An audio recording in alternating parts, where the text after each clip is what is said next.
Yeah, it is another episode of the Autumn Windbags. RJ Clifford, Juan Soto. Let's have some fun today. It's a first official podcast show, big show, as an off-season show. It feels weird. It feels like summer break just let out, but you're not quite as excited. Weird. Like, what are we gonna do? What are you gonna do with yourself? Yeah, it's like you're on summer break, but like you got mono. Everyone else is having fun, and you're just sitting at home. It's like feeling tired. Bart Simpson on snow day when he's got his leg broke or whatever, and he can't go play, and everyone's outside playing, just out the window looking. Aw, Yeah. so sad. How do you feel though, generally? Because the last 3 seasons, we've ended the season on terrible losing streaks, right? Last season started 6-3, ended up 8-8. Before that was 6-4, ended up 7-9. I forgot what it was before that, but it was we still ended the season on a 2-7 run or something terrible like that. Whereas this season was the opposite. An amazing, out of nowhere, nobody predicted 4-game win streak to close the regular season and break into the playoffs.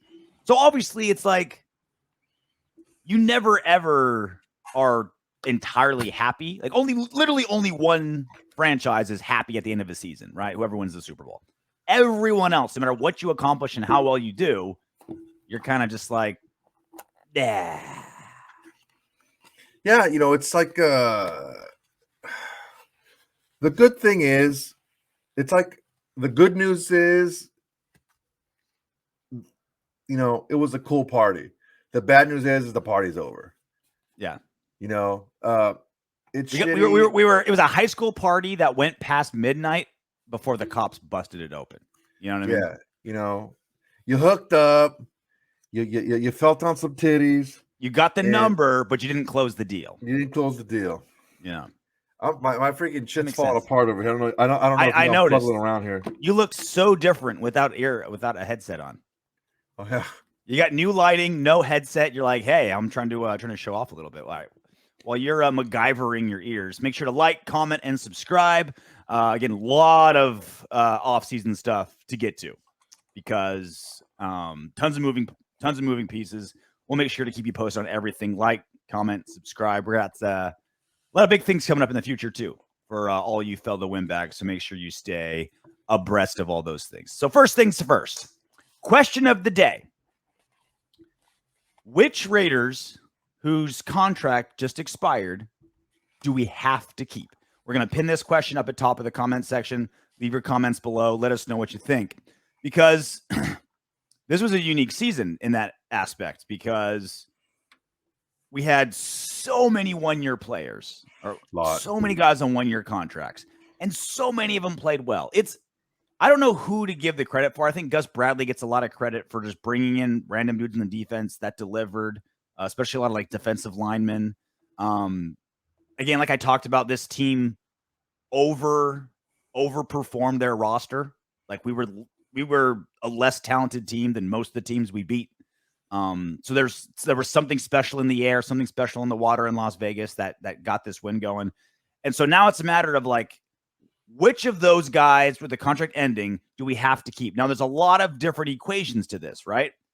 Because some guys played off their ass and are going to get huge contracts somewhere else that we're going to have to compete with. A lot of guys played great and then got hurt. A lot of guys looked like they were about to be impact players this season and then got hurt. So it's not as simple as listing the best guys in order, but the best guys in order of how much do they still have, age, what are they going to cost us, et cetera, et cetera, et cetera. Yeah, I mean, it's like that crazy sliding scale, Mm-hmm. You see, okay, it's going to cost us this much, but what can we get to replace it at what cost, right? Yeah. Free agency, draft, what do we already have on the practice squad? What are they already shown us? Hey, he learned to use this mute button. I don't have a mute. I have just a slider on my mixer that I had to learn to use. I'm afraid anytime I touch anything on here, I'm going to screw up the audio forever. The whole thing, yeah. It took a lot of balls for me to push that button. Big balls. Right now, the easiest way to look at it is look at the thinnest position groups and also combine that with the impact of the individual player on the team. And defensively, you take a look at the thinnest position group, which is the D tackle, and then you take a look at so our boy Raiders.worldwide. I was like making a list of it of like the players in my head, and then I was like scrolling through Instagram. I was like, oh, they got it there about as better than I could make it. Perfect. There it is. So here's all the guys, and it's not just 1 year guys. It's a lot of guys that are coming off anyone who's coming off a contract, and it's a wild mix, right? Yeah, quarterbacks, veterans, ton of defense. Like, Alex Ingold for sure. They're gonna bring back. He's a team captain. He'll probably come in cheap. That's kind of an easier one. Yeah. Brandon Parker gone. Not gonna redo him. But then there's some random ones, right? Like, what are we gonna do with Casey Hayward? He's gonna get some big offers. Like, he played really, really well this season, and in the right scheme, people are gonna want him. How hard are we going to do? How hard are we going to try to keep them? And this is another reason why this coaching search and GM search, which we'll get to here in a sec, we need to speed that up because these players are going to want to know who their coach is, right? I mean, Casey Hayward flourishes under Gus Bradley. Is he like, if he gets equal money somewhere else, is he going to stay here to play for Gus, then taking the same money, maybe even a little bit more somewhere else? Like, these are all elements that we got to figure out when we start making these signings. We don't even have a GM to sign these guys. Yeah. Well, also, if our defensive coordinator isn't Gus Bradley, do you want Casey Hayward? Yeah. So if it is Gus Bradley, then Casey Hayward's one of the guys you need to keep the most because he plays a premium position and he played really well. On top of that, it's the D tackle. It's your thinnest group. These are basically all of your D tackles on your team are on the list. I don't really who else is a D tackle that's on our team that is not on the list. These are all. Those are all the leading playing time guys. I don't think anyone else really gets any type of snap. Morrow didn't really play this year. He played. KJ Wright can go. Jalen Richard, he's fucking great, awesome dude, but he makes too much money. He can be replaced. Running back because like Jacobs and Kenyon Drake are still on salary. Like they're still contracted for next season. Zay Jones, I really only see Zay staying if Carr stays, and we'll talk about that later. I think we'll keep him because he's like $800,000, like he's pennies, and he's a lot of starting experience. That's what he got paid this year. That's what he got paid. And he did produce a lot for what he was paid. Let's see. Derek Carrier, he is what he is. We'll probably re-sign him. Parker, hope not. Phylon, like we talked about that. Faison, he's earned himself a contract. Again, depending on who's the defensive coordinator and what scheme they want to run. Teamer, I don't see Teamer being too expensive, even if you do keep him as a special teams guy. And Levitt's just a core special teams guy. You'll get him on the cheap. It's nice. Like, it showed again. Like, I sound like a broken record, but like the theme of last season was like random dudes stepping up. You have all these guys whose contracts are up, and basically every single one of them, you're like, yeah, I want to keep him if we can make it work. Like, it makes sense. Like, yeah, I'm glad he's on the team. Other than like basically Brandon Parker, everyone else is like, he's the only ones we're kind of iffy on. Like Jalen Richard, we love, played great, clutch. He's just a little expensive for a third string running back. Zay Jones played his best season of his career, so I'm going to try to snatch him up, and we know he should be on for cheap. Dalen Levitt, kind of just whatever, special teamer. But other than that, it's like I want to keep everybody. Morrow, Hankins. I'd be down to keep Wright if we can get him real cheap, but he's not a priority. Solomon Thomas I want to keep. Quentin Jefferson I want to keep. Casey Hayward I want to keep. This is the only one on there is kind of like, all right, Marcus Mariota is going to get paid somewhere else. He's too injury prone to be a backup quarterback. Like, you need to not be injury prone. If you need to be relied on, because you go into a game with only 2 active quarterbacks, your first one goes down, and your second one goes down. Like, that game's over, right? Like, it's basically going to be like Hunter Renfrow playing quarterback or emergency quarterback or something, right? Well, yeah. Though I said it before, those are the two things that your backup quarterback needs to be. Is they need to be steady and they need to be durable. Because you don't need flash from a backup quarterback. You just need, can you run the system? Can you not make mistakes? Yes. Yeah. Can you not get hurt? Okay, good. And I don't think Mariota could really run the system. Like he has to run a Mariota. They have to run a Mariota offense. Did he throw a single pass this season? He played a lot, but he did. He did. He threw a pass in the Charger game. That was it, right? Just one. Yeah, it was incomplete. Right? Yeah, yeah. It was a good play, it was a good pass. It was a good play by the corner, but yeah, it was incomplete. So it's like he's not even like a guy like. At least Nathan Peterman can do the system. He do it poorly, but at least he's like in the system. Like Marcus Mariota, like we have to change everything, and he's not reliable, and he breaks all the time. It's like Nathan Peterman. This is not a backup that I want. Who's their top 3 have to keep? And I'll let you decide the criteria for have to keep. Because maybe some guy you really want, but you're like, I don't want to pay him what someone's gonna want to give him. Okay, you tell me. So what I'm gonna base it off of is who is that good mix of production and is not so scheme dependent, right? So that kind of takes off one of the higher guys, which is Casey Hayward. I would say Ingold. I'd say Casey Hayward. I would say Casey Hayward is the best player on this list. Of the right scheme, yeah, exactly. In the perfect scenario, right? The guy who played best this season for us and the most snaps played best. That's all. Yeah. But again, I mean, if you want to take a look, I mean, probably going to be Hankins, Jefferson, and Carrier. Really, because again, you got to fill that D line. Yeah, because the thing is I mean, that D line is so thin up the middle. Quentin Jefferson was really the only one that gave you any type of steady pressure on the passer up the middle. Yeah. Hankins was the guy holding it down against the run. Phylon was good again, but he's injury prone. He got hurt. He came on at the end of the year, but he was always getting nicked up, and unfortunately, he blew his knee out. That sucks. His patella tendon. And Ingold is again scheme dependent. Does the scheme that we're going to run, or do they use a fullback? So those are probably I'll give you my 5. Why do you only give me 3 and you give me Phylon. He's coming back. And he's going to be cheap. Great. He's going to come back. But again, man, he got injury concerns, man. Yeah. But like the defensive line, you need rotational guys. Like that's the one.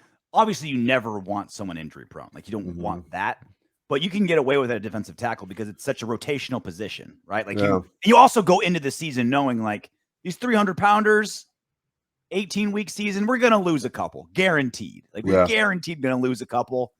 It's kind of one of those positions you're like, just keep throwing beef into the meat grinder, right? Gerald McCoy might be super cheap, man. He's going to be out for 4 games.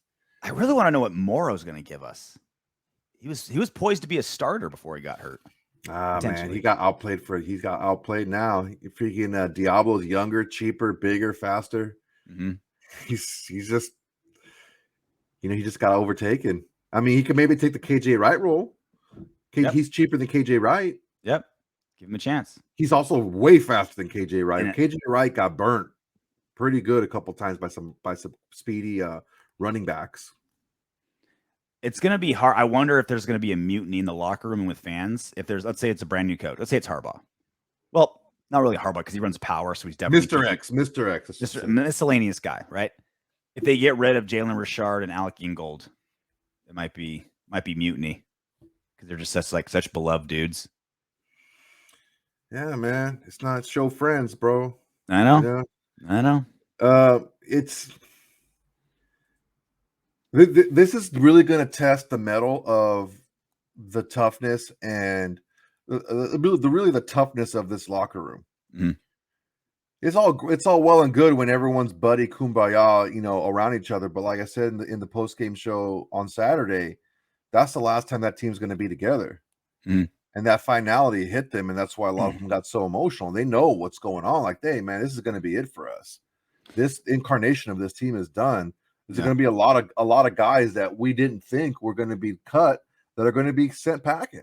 And that's the other part is how many of these guys leaving were a core part of what made that team such a cohesive unit and part of what made it so successful, right? Like we're guys, yeah, they played okay, but they were such great locker room guys that made everyone better.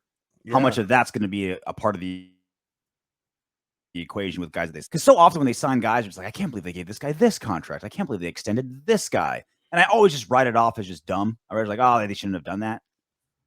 But I think sometimes I got to give him a little bit of benefit of the doubt. Well, all right, maybe that's the locker room glue guy. And maybe you give him 15% more money bomb to keep him from going somewhere because he adds kind of like an intangible to the locker room. Yeah, I mean, anyone new, like a new GM and a new coach, they're not going to know about that. All they're going to care about is production, which I don't mind.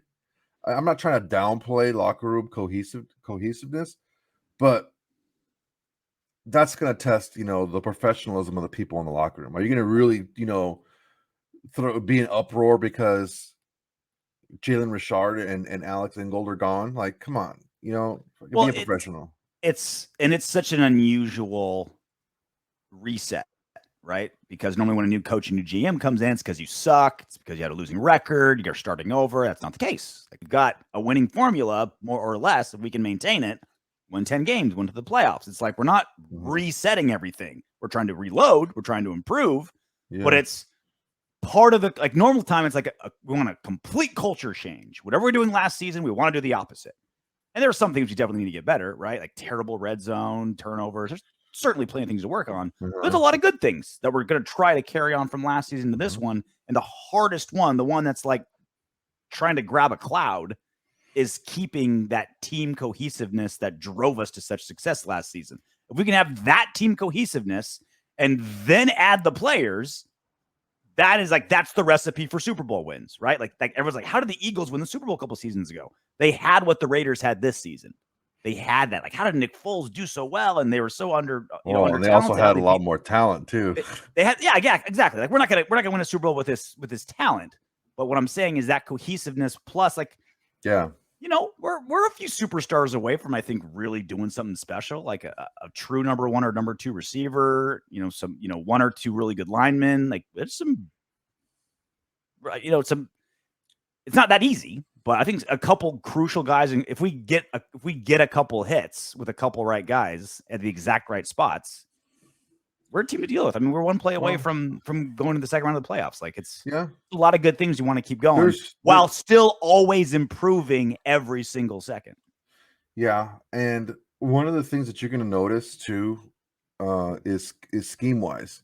The teams that you see are going to move on in the playoffs. They do a lot of things well that we don't do well. They cash in the red zone, right? Once they once they get in the red zone, everyone cashes in the red zone better than us. Not even playoff teams. Well, that's were we literally last?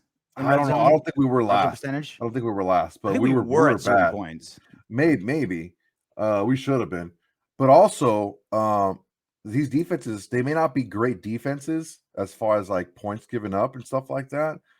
On the average, but they do create a hell of a lot more turnovers than we do, and that is schematically something that we just aren't going to be doing under a Gus Bradley defense. Yeah. And I mean, play fast, play simple, and the downside is you get out schemed. Well, that's the thing is now that's a good scheme to have if you don't have a lot of talent. If you have a lot of new people and don't have a ton of talent, well then. Now you need to get talent so you can play faster and you can play a little bit more. Well, not necessarily talent. I think it's a great scheme for talent if it's dumb talent, right? If you're just like, I'm just an athlete, but I'm not going to remember. I'm not going to be able to digest 20 to 25 different third down defenses every week, right? Whoa, hold on, hang on. You got to be experienced. That's a Gunther thing, okay? Haven't played most of my football on that side of the ball. You have those calls, but that's not a part of your playbook for that week.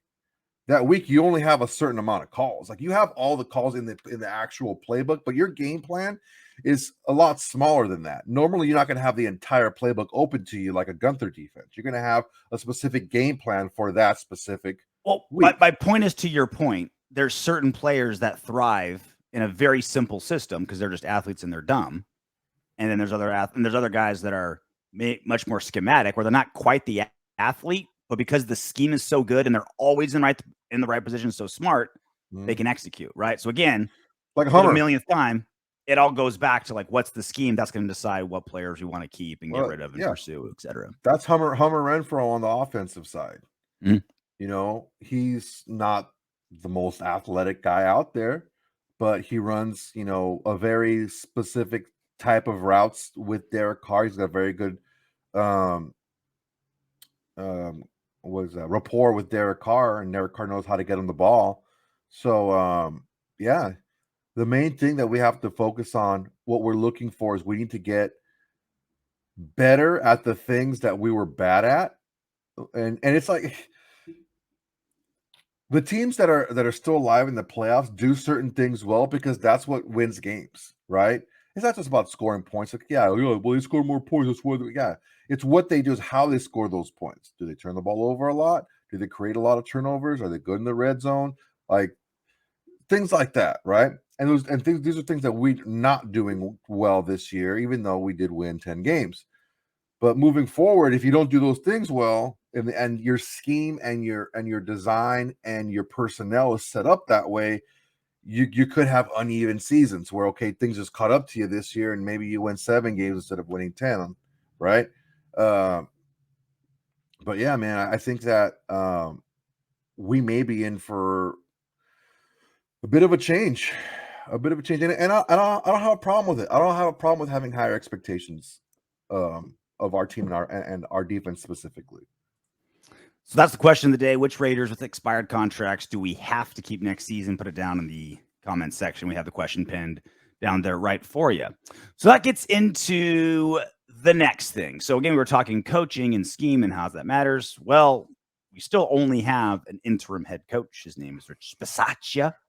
And he spoke, according to Ian Rappaport, with Mark Davis today. He essentially did an interview. Yeah, it's not just that they need to do interviews because of the Rooney Rule. The Raiders are going to do a real search. I mean, this is not going to be a situation like last time where the Las Vegas Raiders just kind of did some interviews that weren't exactly real and then hired John Gruden and then everybody celebrated. This is going to be a real search, and they've already put in some requests. Gerard Mayo, the Patriots de facto defensive coordinator, who's becoming a hotter candidate, I would say, as the days go by.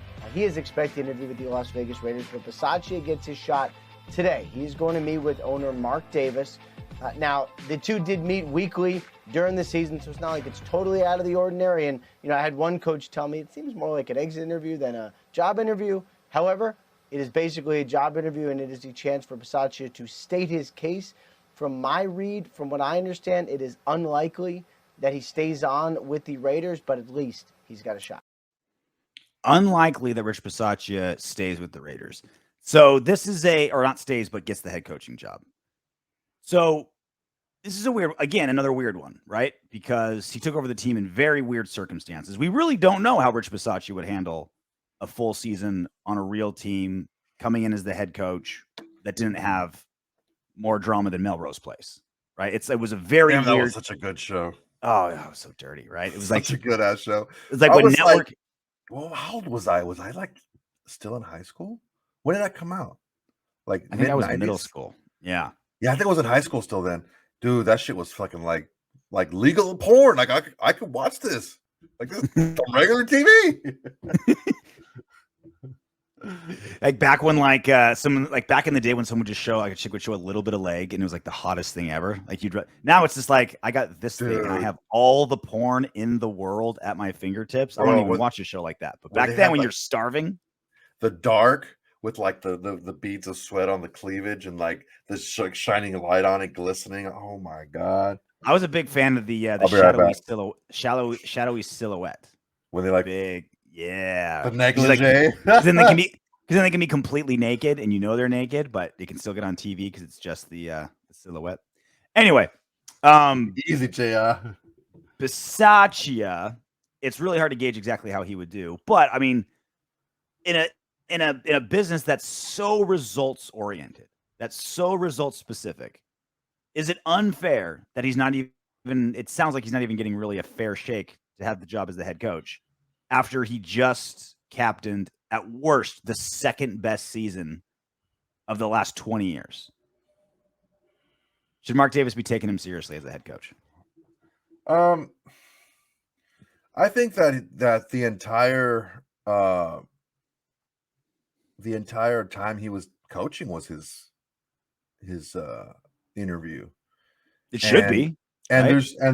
there's things that Coach Bisaccia was, or excuse me, that Mark Davis was looking for. And I think that I really do think that I thought for sure Mark you'd say Mayock, no. I thought for sure you'd say no. I'm surprised you're giving Bisaccia a shake here.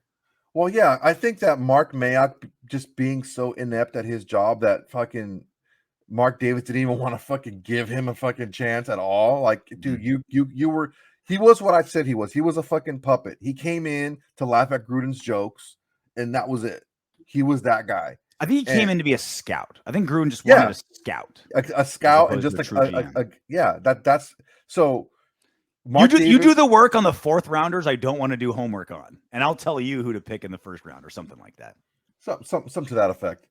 Yeah. So then if Mayock had shown more and he stuck around, I think Bisaccia would have had a hell of a lot higher shot to stick around.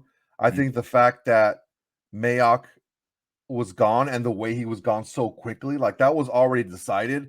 But like I said, it's like, why rock the boat during the season when you don't have to? Yeah. I think that I think he may be leaving it up to the new GM to hire the coach or to kind of sign off on the coach. Mm-hmm. Yeah, I wouldn't be overly shocked because I feel like Mark Davis, I mean, he grew up around football. He's not dumb, right? He's not football dumb. Like his entire life has been football. His entire life has been the Raiders side out. He has views and knowledge that we don't. He's not dumb. But I think he's still kind of the like rich kid lazy, where I think he wants to be involved in the process, but doesn't want to have to like make big decisions. He doesn't want to like make enemies. He wants to be the bearer of good news, you know? And so to be like, you know, actually a part of the hire, like a big chunk of the hiring process and the firing process and all those things. Remember when Jack Del Rio had to announce his own firing? Like Mark Davis wouldn't even he made Del Rio do that. I think that's kind of partly a Mark Davis. So I'm not 100% sold that Mark Davis is going to have, you know, just hand the reins over to a GM, especially with a new coach. But I'm down to like think about it that way.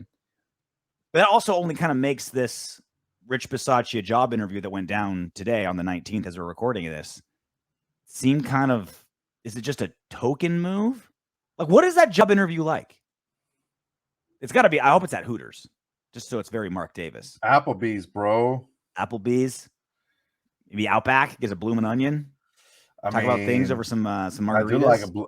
I do like a good bloomin' onion. That's so overrated. Just deep fried onion. Just deep fry anything else. Deep fry anything edible. That's supposed to be just eaten by itself. Why deep fry the onion? I mean, I don't know, man. I like it. The bloomin' onion is just proof you could deep fry.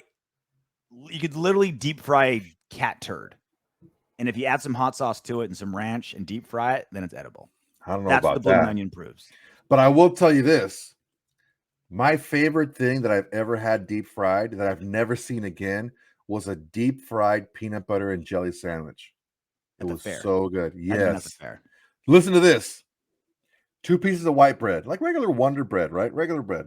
Okay. Peanut butter on both sides, jelly in the middle. They crimp it. They have a little crimper machine, right? Mm-hmm. They dip it in pancake batter. Got to. Deep fry it on the plate. Powdered sugar, strawberry topping, whipped cream on top. Diabetes special. With a side of a defibrillator. Yeah, with a side of diarrhea. Something. Diabetes. I had deep fried Kool-Aid at the fair one time. Yeah, it was like a slushy, right? Not bad, right? And I got it just purely for the novelty and like the science of like, how do they deep fry a liquid? It's like, well, it's just like the powder, you know, it's like a goo. And they, like you said, everything, you just batter it and deep fry it. You can literally put anything in there, right? You can put a car battery in there, fry it, deep fry it, and be like, all right, just chop it into sections and just eat around the outside. But it's like, what's Mark Davis doing here? Like, he knows Rich Bisaccia. He's been there for a while. The results are there, right? Like, if it's a results-oriented thing, it's like Bisaccia doesn't have to like brag or like remind Mark of what he's accomplished. Wait. It's a conversation. Let's really break this down and look at it from a more like neutral position. Okay. What if they got haircuts together? Ooh, well, Bisaccia got the goatee trimmed and Mark does the bowl cut. You think they push the eyebrows up and trim them, get them nice and tight? So look, for as much as we want to talk about this team and how well they did, when Bisaccia took over, the team averaged 21.5 points a game, and they gave up 26.5 points a game. That's not good. Okay, they were very fortunate in a lot of respects to win the types of games that they won. They were like always down. Like, these are things you have to take a look at. They're winning games, but how are they winning these games? They're shootouts. They're back and forth things. They're not dominating these teams. They're not showing out there and showing they're the better team. They're just outgritting these teams. And you can be a guy that's out there and like I said, like, there's something to be said for being the better team and being the favorite and going out there and showing that you're the favorite and putting it on a team, right? Like, we couldn't do that. This is a whole new Soto. For as long as I knew this whole podcast, you've been like, results. That's all that matters. Wins and losses. You just got to win. And now you're like, well, they won, but they didn't win good. Look, no. What you're asking me is, what is Mark Davis asking him? I'm not saying I agree with it. Okay. I'm saying is, what is he asking him? And from this perspective, it's, I understand that you won, but let's take a look at these numbers. It's almost like the whole Kwiatkowski and Littleton conversation that we had. Okay, great.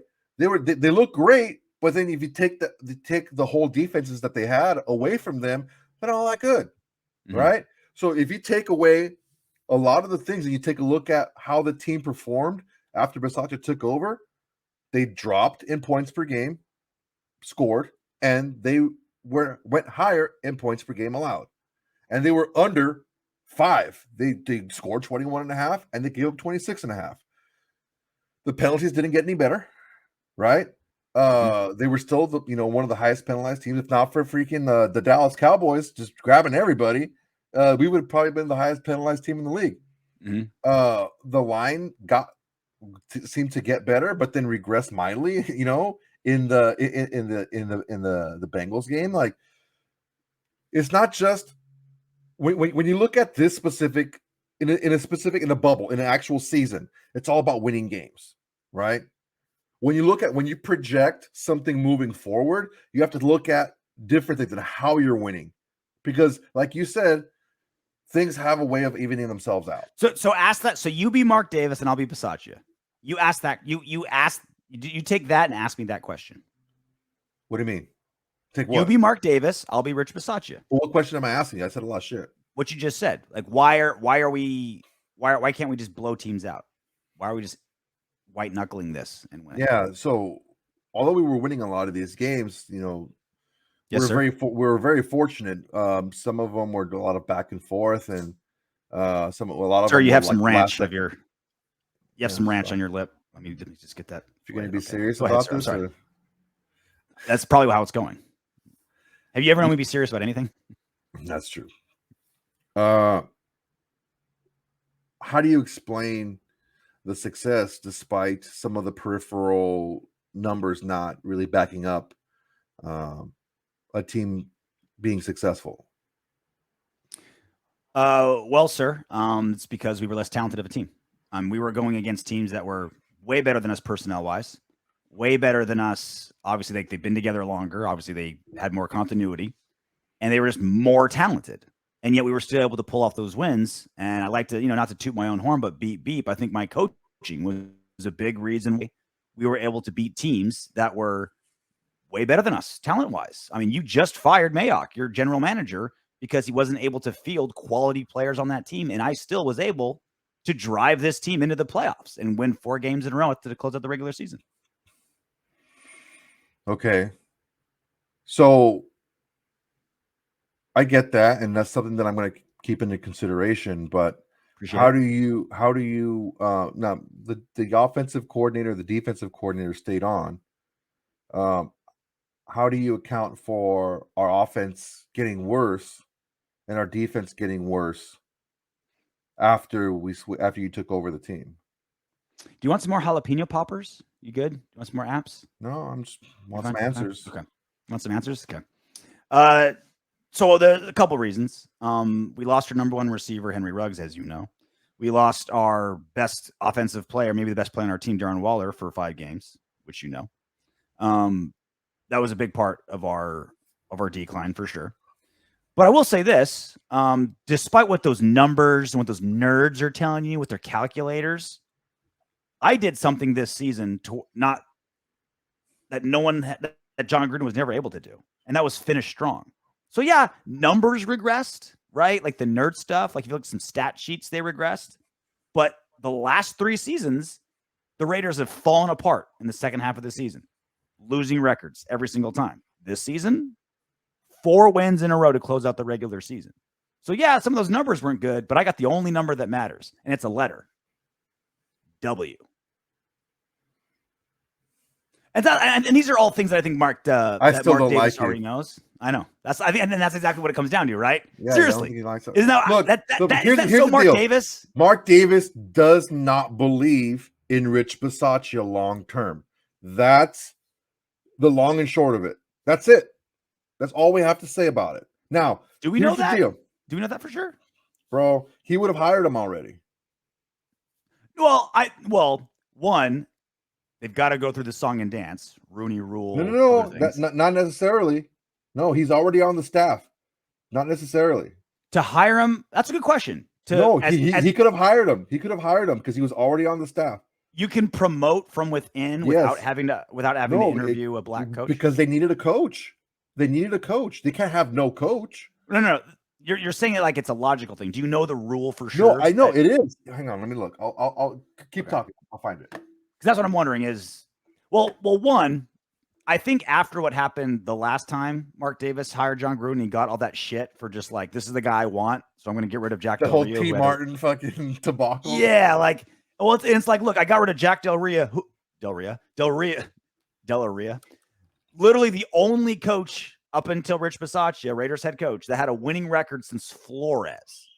That's who Mark Davis got rid of because he just fell in love with John Gruden and wanted John Gruden. So I think he learned from his mistake last time and the backlash that he got last time. And so he's doing what he should do. Even if he has his guy, even if he thinks he's going to hire Rich Bisaccia, even if he's hell-bent on hiring Jim Harbaugh or whoever, fucking Mayo, whoever, right? Even if he's like dead set on it, I'm glad he's doing his due diligence. I'm glad he's still interviewing guys. I'm glad he's still looking because so often he just falls in love with somebody and just swoons and then takes them. At least this time, it's like, all right, let me do these interviews. Let me do the process. Let me do this right this time. And I'm glad that Rich Bisaccia is part of that process, but I hope he is actually tangibly part of that process. I'm not saying he has to hire him, but I'm saying there's a lot of Rich Bisaccia made a very strong case this season to be an NFL head coach. And I think it should be taken seriously, not a token interview. It should be an interview taken seriously. Let's see here. I don't know what that rule is, right? Can you hire from within without Rooney ruling? And does that change if you're taking the interim tag off of a head coach? I wonder if they have is it one of those rules with 17 different lines of ruling? Yeah, the only thing that I'm showing here is that you have to interview at least 2 minority candidates for a head coach and 1 minority candidate for a coordinator. Okay. So I think it's fair to say that the Rooney rule applies. Like he does have to interview. Yeah. All right. Well, that's Rich Bisaccia. We'll see how the interview went today. We'll see what comes out of it. Obviously, they're not going to talk about it. They're not going to leak anything, but we'll know when they make the announcement. But the big sexy pick, the one that everyone's been talking about, the one where all the noise is around, all the rumors, and all the betting sites are saying that this is the favorite to be the next head coach of the Las Vegas Raiders, Jim Harbaugh, current coach of the Michigan Wolverines. I did a video yesterday on basically on this. I'm very curious what you make of it all, Soto. Long and short of it, he's been rumored to be interested in it. The NFL is rumored to be interested in him. A lot of stories coming out all over the place. The big news here is before last season, nobody wanted Jim Harbaugh. Nobody wanted him. He went 2-4 in that COVID season with Michigan. Nobody wanted him. Nobody wanted him so bad, he took a $4 million pay cut to stay with the Wolverines. Who the hell takes a half salary pay cut in any job? Not even just like football coaches. Any job. Nobody takes pay cuts. You either get fired or you quit. Nobody takes pay cuts. No boss has the balls to go to their employee and say, hey, we're going to cut your pay in half and not expect them to just quit at that moment, right? So this was unprecedented, an unprecedented spit in the face of Harbaugh. That's how bad he was last season. And then this season rolls around. Michigan wins the Big Ten, goes to the college football playoff, and maybe most importantly, they beat Ohio State, whooped their ass. And now they're in a position to maybe start taking over the Big Ten, maybe. Like, it wasn't a fluky season, right? It wasn't just like they randomly went 12-2 and, stumbled into a win over Ohio State. Like, they were pretty damn good this season. Well run. They got a lot of things going for them. So off the back of that, Harbaugh is all of a sudden the hot chick on the block again. So you said you're very, very confident that Jim Harbaugh is going to be the next coach of the Raiders. I'm very curious why. It just seems like a Mark Davis pick. Smells like it, doesn't it? It smells like it. He's been there before. He's sexy name, He's coached with the Raiders. It's a big name. It's a splash. And that's really it. He's had some previous success, which isn't a wrong answer, right? Looks and smells and tastes like a Mark Davis hire. Yeah, that's a valid point. I'm seeing a lot of hate on here. Like, oh, he's coached this poorly in college, and he's this and this against top 10 teams, and he's this and this in bowl games, and he's 1-6 or whatever against Ohio State and all this stuff. And I'm like, okay, that's in college. All right. In the pros, 3 out of 4 years in the NFC Championship game, and he went to the Super Bowl. That's pretty hefty. Yeah. So if we're picking him he took a San Diego program and turned them around. He took like a 1-win Stanford team, and it took him a couple years, and it's not easy. He laid the foundation for David Shaw to come in and continue that program at Stanford. Yeah. He's a good coach, man. He's a good coach. Is he quirky? Because he fucking wears khakis and cleats. Yeah, he's quirky. But you know what? He gets the job done when he's been in the pros and he's coached a pro team. The guy fucking got it done. So this is what. So I'm not saying he is or isn't going to be the head coach, right? I'm just saying I think the noise and the rumor and the idea that he is going to be the next coach is based on jack shit. Not that he can't do it, right? Like, anybody can be head coach, right? Like, and again, I'm with you. Like, he looks, smells, and feels like a Mark Davis hire. But there's only been, until today, there's really only been one thing that's tied Jim Harbaugh to the Raiders. So Bruce Feldman, the article I'm looking at right now, he's a writer for The Athletic. 2.5 weeks ago, it was like the first week of January, he was the first one to make to write a story about, hey, Jim Harbaugh could be tied to the Raiders. And the entire thesis of that article, the entire basis of this whole Jim Harbaugh rumor mill was one anonymous source says that he's interested. That's it. That's the entire basis of the entire Jim Harbaugh to the Raiders thing. Not multiple sources that are named, not, at least one guy who's going to say, like, yeah, I know Jim really well and he's interested in it. Not Jim himself, not the Raiders. One anonymous source that Bruce Feldman found that said it until today when this other article came out. Mm-hmm. And now he says multiple sources inside Michigan football told The Athletic this week that they think if Harbaugh is offered the Raiders head coaching job, he'd take it. So now he's gone from one anonymous source to multiple anonymous sources. How many is multiple? It could be 2, it could be 10, it could be anything, right? Mm-hmm. So a couple things. I texted you the athletic alerts that I got today. Mm-hmm. And one of them was Vic Tafer's article, basically throwing a ton of cold water on Jim Harbaugh to the Raiders. And the other one being this Bruce Feldman one, throwing a lot of hot water on Jim Harbaugh to the Raiders. Mm-hmm. So Bruce Feldman's fine writer, fine journalist. I'm not here to knock him, and that's not what I'm trying to do. But I am saying this as some guy who's worked in media for almost 15 years.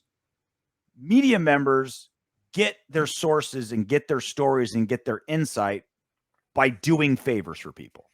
Hey, here's some info for you. You give me some info, right? Like, hey, Jim Harbaugh. I just got word that I heard this story, this rumor that this 5-star recruit that was going to go to Alabama, you might be pulling out. Maybe you should give him a call.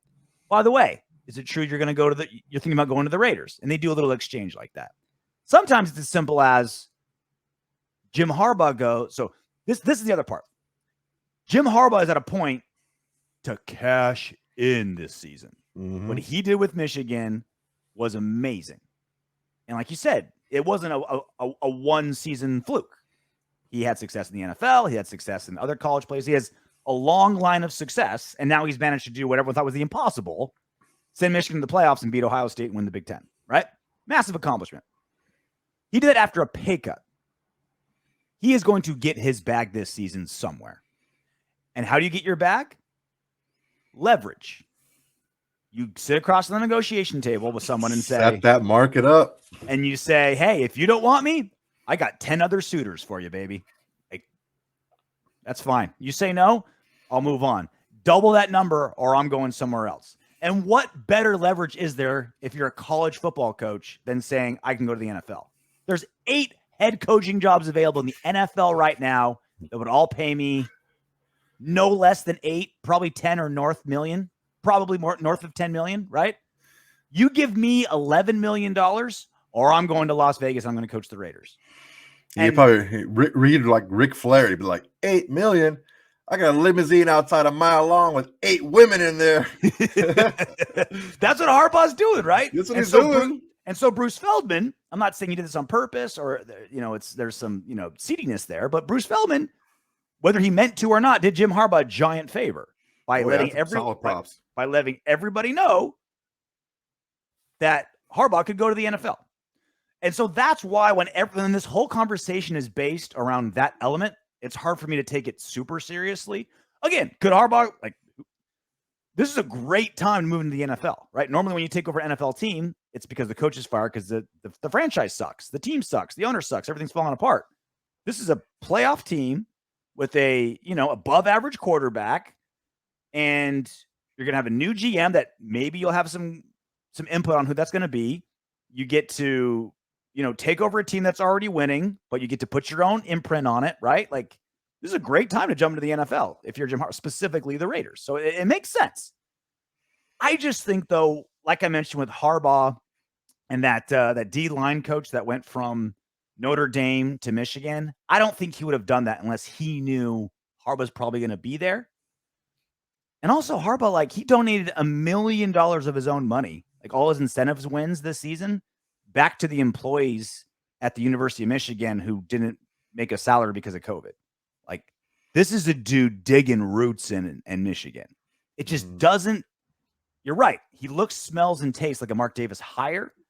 This just feels more like a leverage move to me by Harbaugh to get more money from Michigan. Now, if it backfires and Michigan gives him the double bird, then he goes to Las Vegas. But it just feels like he's going to stay at Michigan to me for all those reasons I mentioned. Well, look at it from this perspective. If it's about getting the bag, it's about timing, right? Mm-hmm. This is his time to cash in on his previous success in the NFL.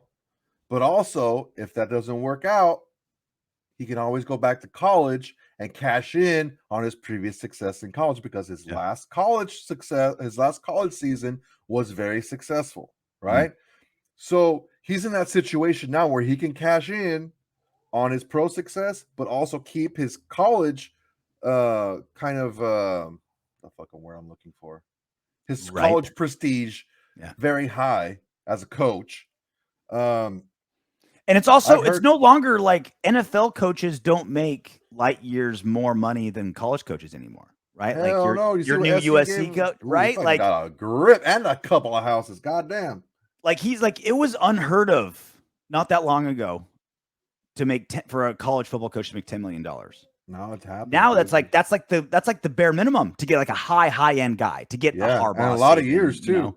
You know what I mean? But what I'm saying is look, he knows he has that. He still has that there. Mm-hmm. He still has that. Why? What I've heard a lot, and another one thing that I heard, I forgot who said I should have sent it to you right away, but that a lot of these high profile coaches in college that have NFL experience are not digging this transfer portal, especially like a lot of the bigger programs. That's why you're seeing a lot of these smaller programs kind of getting a little bit better. Dude, look at freaking Dion at Jackson State. He got like the #1 recruit in the entire country. It's this transfer portal, and like they're able to get money like from wherever now. They can get paid. They can make their own deals and get money. Mm-hmm. The dealership down the road can give them money to like sponsor them or whatever. The strip club by the airport can just send hoochies to the frat house once a week. Tampa University is going to be through the roof. Through the roof. There's going to be some D3 school in Tampa that's going to be getting just 5-star recruits every position. Guys will be walking around with Mons Venus t-shirts. UNLV. UNLV is gonna what are they? Mountain West. They're gonna win the Mountain West next season. Everywhere. No, but that's what I'm saying is that there is reason to be a little bit more like, it's worse at college now than it is in the pro. At least in the pros, they're under contract. Mm-hmm. You may not get all the top stars that you want, but at least the ones you get are contracted. At least you've got equity in them that they can't just walk away. You know, exactly. Like there's no equity. It's like college football now is like college basketball. Like they could stay 1 or 2 years maybe, and then they're gone. They're like the one and dones, right? Yeah. The same thing here is college. Like, dude, you don't know how long you're going to have this kid. This is the other downside of the Raiders, though. You got to play Patrick Mahomes and Justin Herbert for the next 10 years. And if the Broncos get their act together and get a decent quarterback, they're going to be a beast too. It's kind of it's going to be rough competitively in the AFC West for a while. Yeah, I mean, it is what it is, man. There's competition everywhere. Or you can stay and play Ohio State and, those types of teams every single year too. But I think that would make Harbaugh want to stay because of how they beat Ohio State and how they've got momentum. Like, we got 1 out of 7 years. Like, come on, man. But it's all looking forward. That scares. I don't think that scares coaches, dude. Honestly, how tough the AFC. I'm sure it's a factor. It's not a factor you can't buy your way out of. But coaches want to succeed, and coaches know that if a college coach goes to the pros, right? You're downplaying the egos of these coaches, dude. I don't think so. You're downplaying how career driven these guys are. The career is if I go to the NFL and I get blown out because I'm playing Herbert and Mahomes and I go, 4-13 back-to-back seasons. What do you guys think? I can go tail between my leg. You tell me coaches don't think about that? Am I gonna succeed at this place or not? I'm not saying that they don't. I'm thinking that you're hyping it up a lot more than it is. I don't think so. I think coaches definitely think about that. Am I going to win here? Like, is this going to progress my career, or am I going to look like a fraud here and not make? Then Bisaccia wouldn't want to coach the Raiders. Why would Bisaccia want to coach the Raiders then? If he's going to, it's such a tough. Because he wasn't going to get a head coaching job ever for any other way. This was his chance, and it worked. Why get a head coaching job if you're going to get your freaking skull kicked in? But they didn't. They went to the playoffs. Maybe he knew that. And again, it was a 3-2 team. It wasn't a team that was getting shit around. Anyway, that's something to think about with Jim Harbaugh. And you hear all these rumors that he's coming. A lot of other moving parts than just simply, he kind of looks and smells like a Mark Davis pick, which he does. All right. The last one of the season.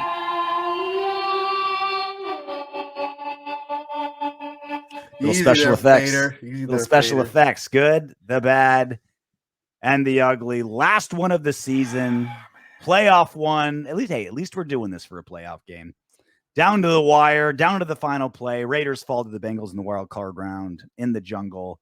Raiders 19, Bengals 26. Most exciting game of wildcard weekend? Oh, Wildcard yeah, for weekend sure. sucked. It was all just blowouts, and Niners Cowboys was kind of good, but it was real ugly. But it was basically 4 blowouts, 2 close games, and Raiders-Bengals at least was fun. That's fun for Raider fans. When me and a couple of friends went to the Korean barbecue. It's 4 blowouts. Yep. All right, the good, the bad, and the ugly. We'll start with the good, like we always do. The good. Josh Jacobs, 13 carries for 86 yards, a 6.4 average. He also caught 4 passes of 44 yards, it's 11-yard average. So in total, he had 17 touches for 127 yards, 7.5-yard average. Excellent work, Josh Jacobs. Kudos to you. You're in the good. And you know what's most surprising? He had a 35-yard run. 35-yard fucking run. You know, like that's not him. He's not a breakaway running back. It was cold as shit out there too. He's a all right, you gave me 2, I'm gonna get 5 type of running back. He had a 35-yarder. That was his longest run of the season? I think it was. I think it was the longest run of the season for him. Yeah. Props. Moving on, Denzel Perriman comes back from a lackluster game, from being hurt, but still playing through it. Led the team in tackles, 9 tackles, 8 solo. That's our hammer. It's rare when Perriman isn't on this list. Really right? Good. Like it's a weird game. He's either hurt or something weird happened. Yeah. Divine Diablo and Nate Hobbs. Rookies. Each had 8 tackles, 3 solos, showing that the future is bright on the Raiders defense. It's going in the right direction. Speaking of young players in the Raiders defense, Max Crosby, 6 tackles, 3 solo, 1 sack, 2 tackles for loss, 2 quarterback hits. He was the highest rated defensive lineman in Super Wildcard Weekend. Man, Mike Mayock, the GM, really did a great job. Mark Davis is sure going to give him a bonus for drafting those 3 guys. Oh, wait. Oops. I mean, if he knows for a fact that like it was Gruden just making the picks. Again, it's like we talked about this when it came to Derek Carr in the red zone. It's like everyone, like people who are like staunch Carr backers, like they want to give Carr all the credit in between the 20s and then give Gruden all the blame in the red zone. It's like you got to spread it around evenly. This is ironically like the season where Mayock gets fired. Like this is going to go down as the best draft, even with Leatherwood. Let's say Leatherwood. I'm still not giving up on Leatherwood long term, even though he played terrible this season. Even if Leatherwood doesn't turn into be at least an average or better lineman, this is the best draft class the Raiders have had since like the Khalil Mack, Derek Carr, Gabe Jackson season. Like this was from 2 to like 7. Hit. One guy didn't really play. Hit. Like starters playing, like grading really well. You know what really irks me though is like people are looking back at Miller in his rookie season when he had like that one really, really bad game when he gave up like 5 sacks. Mm-hmm. And I'm like, that was one really bad game. That's like Leatherwood almost every single week. He never gave up that many sacks in a single week, but I'm not trying to defend Leatherwood. As many hits, but he was bad. All right, keep moving on. It is a different subject. Carlson, perfect again. 4 for 4 field goals, 1 for 1 extra point. Money. The guy's a stud. Money. He got the bag and he deserves it. Moving on to the bad, just overall sloppy play. Mm-hmm. Carr had 2 turnovers. Hummer Renfro muffed another punt. He was able to recover it, but he muffed another punt. Barber stepping out on that kickoff at the 2-yard line. Like, come on, man. You can't make these fucking mistakes. Is that the dumbest play of the season? It's one of them. As far as just, like, there's been more disastrous plays, right? Like we saw Cardinal. Like Willie Snead smacking that ball in the air, the end zone, to get it intercepted in overtime. That was pretty fucking dumb, dude. But at least that one, he's, like, playing the ball in a bad, you know what I mean? Like, at least, like, I can understand, like, 13% of what he did was correct. Peyton Barber just like, hey, this ball's literally going to go one of 2 places, out of bounds or in the end zone. Both of them are fantastic. Awesome. Instead, you make an effort. You get out of position. He wasn't running up to the ball as the guy who's returning it. He was running backwards to chase the ball that he's not supposed to be chasing. The return man's behind you. He's supposed to get that ball. You run up to it at the 2-yard line and step out of bounds? Like, there's like 19 brain farts in there. Yeah. Like, I was like, that might be the biggest dumb play of the season. Any player, any team, all season long. There wasn't one smart thing about it. Yeah, It wasn't like a good idea that went bad. It wasn't like a good idea with bad execution or a bad idea with good execution. It was stupid in like 17 different ways. God damn it, Barber. We were hyping him up this season a little bit too. Yeah. Spit in our faces. Also, our interior offensive line penalties killed a lot of drives. Leatherwood, James, and Simpson were all guilty of it. They just didn't play well. We had 3 holding penalties on 1 drive. And I think we still got a field goal out of it. We still somehow got a field goal out of 3 holding penalties on 1 drive. Brutal. Absolutely brutal. And that takes us to the ugly, the phantom whistle. On a 3rd down play, 3rd and long, actually. Joe Burrow's flushed out to his right, running buying time out of bounds, getting to the end line, and flings the ball across his body. As the ball's in the air, we hear a referee whistle.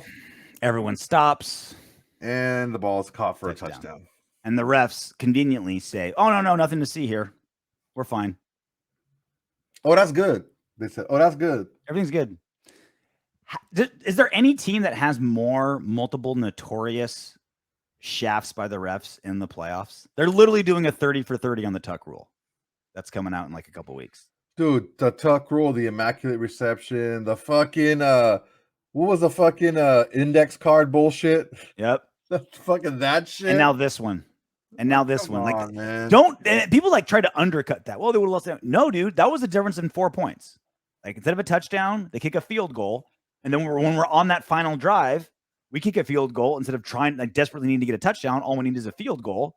And we go into overtime where we're 4-0. Where we're kicking everybody's ass in overtime. Like that was a game alter. Just because it wasn't in the last play of like the 4th quarter doesn't make it not a game altering penalty. It was a huge deal. Mm-hmm. It needs a name. The phantom whistle. The phantom whistle. Yeah. I like the bungle in the jungle. No, they already have that. They do? Yeah. They've called them the bungles for so many years. Did you see the Photoshop of someone photoshopped the referee? And instead of his white stripes, they were orange stripes. Orange stripes. Orange and black like the Bengals. Bitches. All right, well, that's the good, the bad, and the ugly, folks.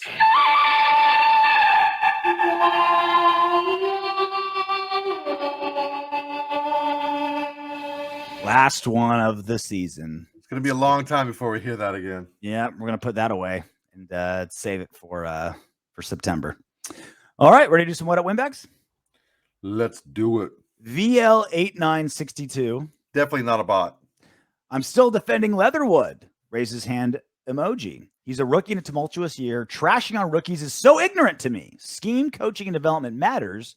You would think Raider Nation would learn their lesson with Colton Miller. I just talked about it. All right. It can be said and it can be defended that Alex Leatherwood is the worst offensive lineman in the NFL. No, he's not the worst offensive lineman on the team. Brendan Parker is. Hang on. He has the most pre-snap penalties in the NFL. He has the most penalties on offensive linemen. The most penalties overall in the NFL. He has the highest pressure allowed rate that didn't get much better moving in from tackle to guard. Mm-hmm.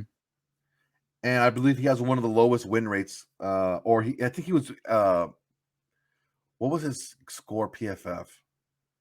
And I'm not saying that that's the end all be all, but that's just another thing to tab on. He's like in the low 30s or high 20s. It's just not good. And the thing is, I understand what you're saying, but there's nothing to defend here. You can't defend Leatherwood. You can saying that he's a rookie and he's young and he can develop. That's not a defense. That's not a defense for his play this year. I think he's mincing his words a little bit. I think he could still be hopeful for Leatherwood, but saying that he's a young and rookie is not a defense. His play was horrid. The thing with me is I'm way more like I'm less about attaching like blame and grade and more about like functionally what do we do? Because the thing with Leatherwood, like he's not going anywhere. He's a first round draft pick. He's going to play again next season, be part of the Raiders next season. All we can hope for is that he can improve. All we can hope for is Tom Cable, the offensive coordinator, get him better. If he can be like a Robert Gallery light, I'll be good with that because he was drafted top. He was like a First top rounder. 5 pick. Was he top like 5? He was drafted. He was pretty high, so big. He had that Gaston hair, but he had the little arms. He couldn't play tackle. He moved to guard, and he was a fucking killer at guard. Mm-hmm. If he can play a killer guard, if he can be a serviceable guard, clean up the penalties. And the problem that I have here is this. We see Nick Saban with the nice hair and fucking little Southern accent and talking and this and that. That guy cusses more than anyone I've ever seen. And he talks about other people cussing. Oh, yeah, Dabo can cuss all the time and all this shit.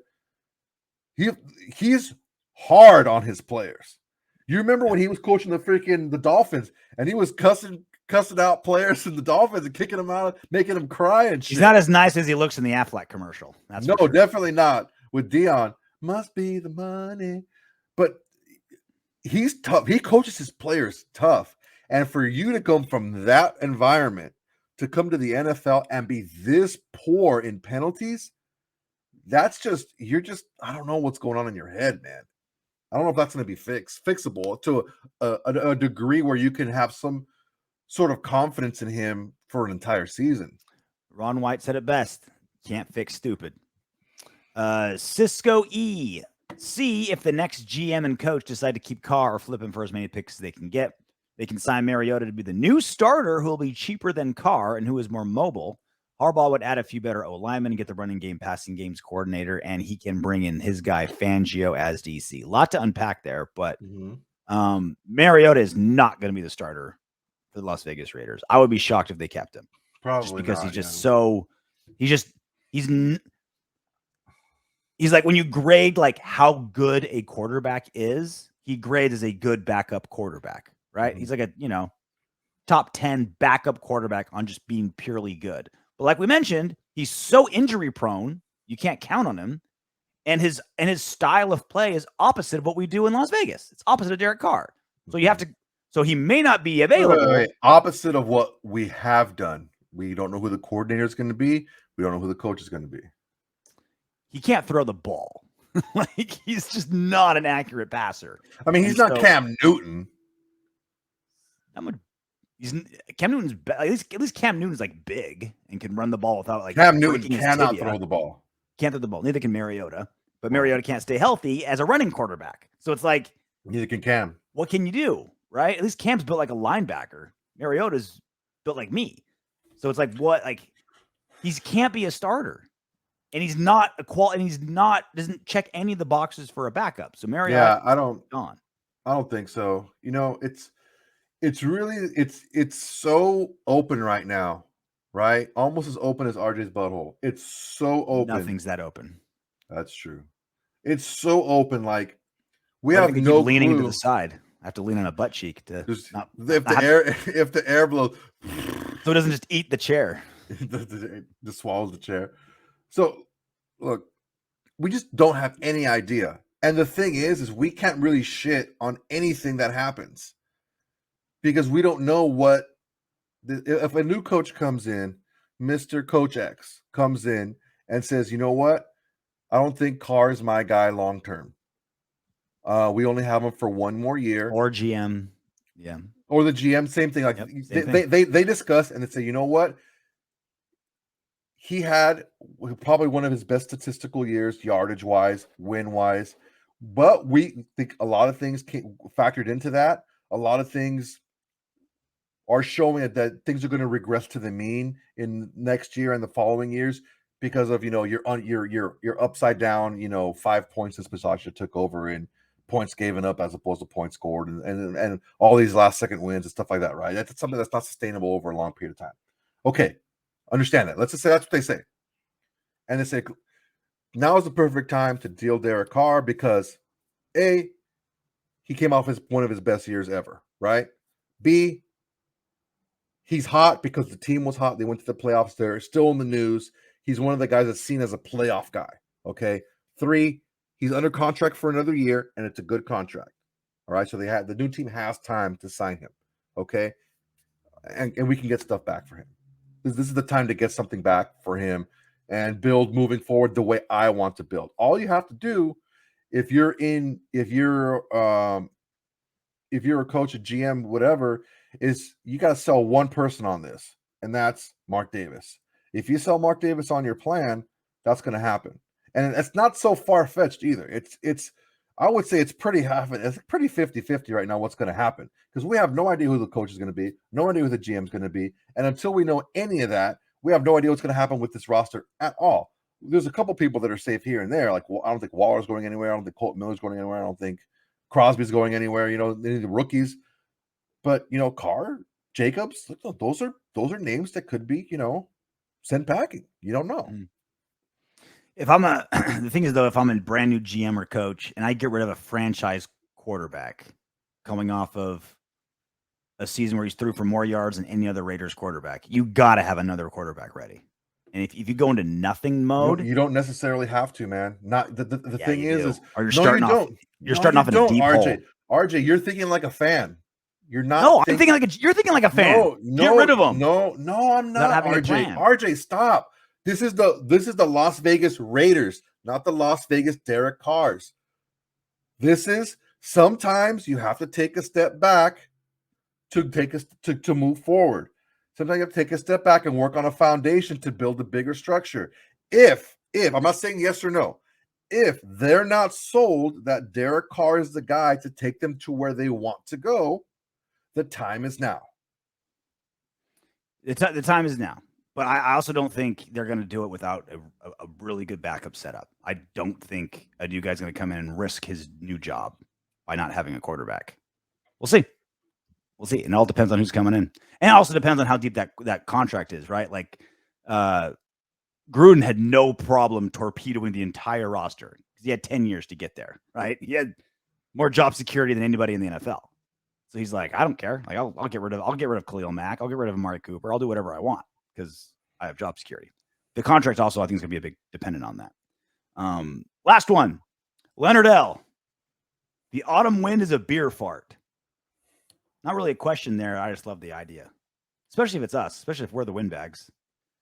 This sounds like maybe like an insult from like a Chiefs or Broncos fan, but I'm kind of digging it. Autumn wind is a beer fart. Beer farts start blowing into opposing stadiums. The autumn wind is a beer fart. Not a bad way to go. A little silent but deadly in the elevator. You hit all the buttons. It happens. And then jump out. It's a move I've pulled before. All right, that's it for us. Haven't we all? Again, first show of the offseason. It's all offseason stuff. And boy, this offseason is interesting. Is this technically season 3 of the Windbags? It's the second off season, but if you count the off season as part of the upcoming season, then it's season 3. Season 3 of the Windbags. Like the first season was like the end of last year. Yep. So that's one season. That was like our pilot episode and like another episode, right? And then they do like a pilot season. It's only like 4 episodes, and then if they see if they keep it, it's like, all right, YouTube hasn't kicked us off yet, so now we're gonna do a full full second season. Now we're on starting the full third season. A little cliffhanger to end season 2, building the season 3. Maybe add some new characters. A ratings-friendly wedding or something. Got a baby. Start killing off some key characters. That no one go Game of Thrones on some bitches. Wow. Start swinging some axes. You know what the thing is, man? I'm telling you, we'll show the dragons a lot faster than Game of Thrones did. I promise. Yeah, for sure. We were thinking that this off season might not, like, it's like, oh man, it's gonna be so hard to create content for the off season because like. Oh, look at all that happened in the season. How can you top that? I'm like, dude, there's like so much that's uncertain right now with this team. Mm-hmm. Wow. I mean, if it's it's going to be a new GM. That's a start that's not going to be old for months. Did you say like nude? A good chance of? Did you say new GM or nude GM? Little from column A, little from column B. Little dip there, little dap there. I mean, if there's going to be one one franchise that'll hire the first female GM. It's going to be the Raiders, right? They're the first female team president. Maybe that's how she gets the job. You remember that show Reno 911? Oh, I still watch it. It's on HBO Max. You remember Nick Swartz's character, right? Right? What was his name? I forgot. Oh, I forgot his name. It was so good though. But he always tied his shirt like this. Yeah, it was roller skating. He's on roller skates, skating around. So they were arresting him for lewd behavior. He's like, "Are you saying lube behavior?" So good. That's like a guilty pleasure show. Like, it's awesome. Well, it's the best. Like, you're not going to pay attention to the TV and you're doing shit. You just want something playing in the background, like one-liners and little things. And it's just because it's all just like it's all just like multiple 2-minute segments that kind of live by themselves. It's great.